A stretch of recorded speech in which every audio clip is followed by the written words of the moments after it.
Hi friends, welcome to balakavi channel. இன்னைக்கு வந்து ஒரு வீக்ல நான் தக்காளி சட்னி எப்படி எப்போதுமே செய்வேன் அப்படின்றத இந்த வீடியோல நான் உங்களுக்கு ஷேர் பண்ணிருக்கேன். இந்த சட்னி வந்து இருந்துச்சுனா தோசையை வந்து போதுனே சொல்ல மாட்டாங்க. நம்ம ஊத்தி டயர்ட் ஆயிடுவோம். அந்த அளவுக்கு டேஸ்டா இருக்கும். இத வந்து நம்ம ஸ்டோர் பண்ணி ஒரு 5 நாள் வரைக்குமே வச்சிருக்கலாம். கெட்டே போகாது. இந்த panல நான் ஆயில் விட்டுட்டேன். அந்த ஆயில்ல ஒரு 2 பெரிய வெங்காயம் கட் பண்ணி எடுத்துர்க்கேன். அது நான் சேர்த்துக்கிறேன். இந்த வெங்காயம் வந்து எகிப்த் வெங்காயம்.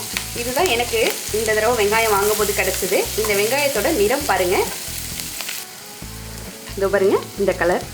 இது நம்ம எப்போதுமே வாங்கக்கூடிய நார்மல் வெங்காயம். இது பாருங்க கலர் செம்ம அழகா இருக்கு. கலர் நல்ல ஷைனிங்கா இருக்கு. பார்க்கவே ஆசையா இருந்துச்சு. இந்த வெங்காயம் வந்து டேஸ்டாவும் இருக்கு. பீட்ரூட் கலர் மாதிரி இருக்கு பார்க்கிறதுக்கு. உள்ளார தோல் உரிச்சாலுமே அந்த வெங்காயம் வந்து இதோ பாருங்க ஒரு சைடு தோல் உரிச்சா இது தோல் உரித்ததுக்கப்புறம் எவ்வளோ ஒரு அழகாக இருக்குது, சூப்பராக இருக்குது. அவ்வளோதான், வெங்காயம் நல்லா வதங்கிடுச்சு. ஒரு பிளேட்டுக்கு நான் மாற்றிக்கிறேன். அதே பேனில் ஒரு 6 நார்மல் சைஸ் பழுத்த தக்காளி எடுத்துக்கிட்டேன். பழுத்த தக்காளியாக இருந்தால் இந்த சட்னி வந்து செம டேஸ்ட்டாக இருக்கும். தக்காளியும் ரொம்ப பொடிசாக கட் பண்ண வேண்டிய அவசியம் இல்லை. இதே மாதிரியே கட் பண்ணிக்கலாம். தக்காளியும் நான் நல்லா இருக்கிற எண்ணெயிலே வதக்கி எடுத்துக்கிறேன். அவ்வளோதான், தக்காளியும் நல்லா வதங்கிடுச்சு. இதையும் நான் வெங்காயம் ஆற வச்சுருக்கிற பிளேட்டில் கொட்டி ஆற வச்சுக்கிறேன். இப்போ அதே பேனில் ஒரு ஸ்பூன் ஆயில் விட்டுக்கிறேன். ஒரு 15 காய்ந்த மிளகாய் இந்த எண்ணெயில் நான் வறுத்து எடுத்துக்கிறேன். ஒரு 1/4 இன்ச்சு புளி, இது ரெண்டுத்தையும் நான் இந்த ஆயிலில் கொஞ்சம் வறுத்துக்கிறேன். அவ்வளோதான், மிளகாய் நல்லா நமக்கு சிவந்து வறுபட்டுடுச்சு. இப்போ நான் இதை அடுப்பை ஆஃப் பண்ணிடுறேன். ஆறுனோடனே ஒரு மிக்ஸி ஜாரில் நான் இப்போ இதை சேர்த்துக்கிறேன். நான் ஒரு பெரிய மிக்ஸி ஜாராக தான் இன்றைக்கி எடுத்திருக்கேன். தக்காளி சட்னி வந்து தெரிச்சிடும் அரைக்கும் போது, அதனால தான் 2 ஸ்பூன் உப்பு சேர்த்துக்கிறேன். கல் உப்பு நான் சேர்த்துக்கிறேன். வெங்காயத்தை சேர்த்துக்கிறேன் ஃபஸ்ட்டு. இப்போ இதோடு நான் அடுத்தது புளியும் மிளகாயும் வெங்காயத்தோடு சேர்த்து அரைச்சிக்கிறேன்.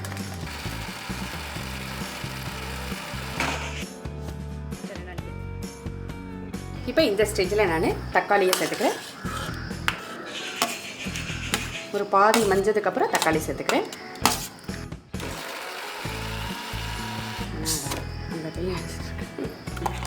நல்ல சட்னி நைஸாக அரைச்சி எடுத்துக்கிட்டேன். இப்போ அதே பேனில் நான் நல்லெண்ணெய் ஒரு 2 டேபிள் ஸ்பூன் விட்டுக்கிறேன். பயங்கர டேஸ்ட்டாக இருக்கும் நல்லெண்ணெயில் இந்த சட்னி. ஆயில் நல்லா ஹீட் ஆகிடுச்சு. ஒரு ஸ்பூன் கடுகு சேர்த்துக்கிறேன். 1/2 டீஸ்பூன் உளுத்தம்பருப்பு சேர்த்துக்கிறேன். உளுத்தம்பருப்பு வாயில் கடிப்படும் போது நச்சுன்னு சூப்பராக இருக்கும். நல்ல உளுத்தம்பருப்பு பொன்னிறமாக செவந்தோடனே சிறிதளவு கருவேப்பிலை எடுத்துக்கிட்டேன். இப்போ அந்த சட்னி இதில் நான் சேர்த்துக்கிறேன். மிக்ஸி ஜார்லேருந்து டைரெக்டாக நான் சட்னி இதில் சேர்த்துக்கிட்டேன். அடுப்பை குறைச்சி மிதமான தீயில் வச்சு தான் நான் ஊற்றியிருக்கேன். ஃப்ரெண்ட்ஸ், நான் வந்து ஒரு மூடி போட்டு இந்த சட்னியை ஒரு 2 நிமிஷம் மிதமான தீயில் கொதிக்க விட்டுட்டேன். இது பாருங்க நல்லா தலபலான்னு கொதிக்கும்.